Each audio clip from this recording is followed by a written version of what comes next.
Appomattox, Virginia, a small county in the center of the state which is known for its rich history in the Civil War. Their football team, the Raiders, are known for their back-to-back state titles. They were led there by a former Flame and a man that didn't originally want to be at Liberty University. My dad, who stayed home regularly on Sundays, was watching Jerry Falwell on TV and had a little connection there with him and thought, you know, this is where I'd like my son to try. And so he sent some film down and the last minute asked me to come and look at the school. When I visited, I met some of the greatest people I've ever met. I did not want to be there. I wanted to stay around home. And my mom, she asked me, she said, you need to pray about it. And she was right, because when I prayed about it, I prayed specifically that the coach that would call me next, that's where I would know that God wanted me to be. And I got 3 phone calls from Liberty. It would be at Liberty where the seed for his coaching career would be planted. My senior year, when I had a slight injury right the day before trying out for Miami, had a slight injury in my hamstring, did I start thinking that, man, this might be it, because the first time I'd ever had an injury in my life like that. And I felt like, well, I want to at least stay around this sport as much as I can, so, if there's any opportunity for me, I'll take it.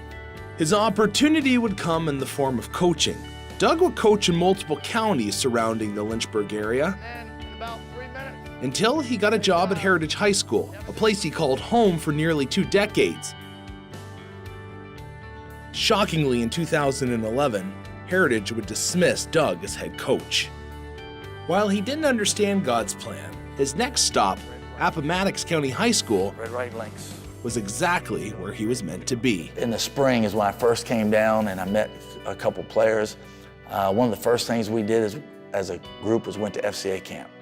And I watched the upcoming quarterback give his life to the Lord at FCA camp. And I knew at that moment, if that's all that was going to happen, is this young man gave his life to the Lord, then this whole move from one school to the other was worth it.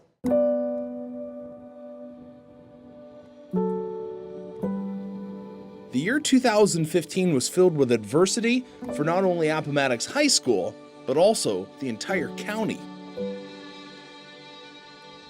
We'd started that 2015 season with so many perils, so many different things. We had 5 different deaths, I think, within a 2-month period. And you were just wondering, what's going on? The team still had each other, and they started playing the game with a lot more passion. They played the game, for this lost life. Every little thing that happened, they were trying to give back. And then after the season, we had the tornadoes. As soon as it happened, you just made, one phone call to some kids and said, hey, is anybody willing to help? We need to go out tomorrow. There's a lot of people hurting right now. And showed up here in the parking lot, and we've got almost our whole team. And they're ready to get in trucks and cars and go out and serve any way they can. And it was a whole week of just serving. And so our kids got to go out and do what God wants us to do. Not just talk about it, not just tell people about the Lord, but be the Lord to people. Definitely in this time of so much need.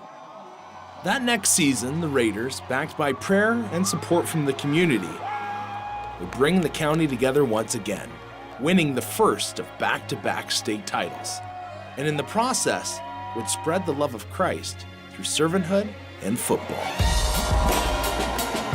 God likes to take average and make it a lot better than average, make it great, make it spectacular. And that platform is used so that we can further the gospel, further the kingdom, to show people the love of God.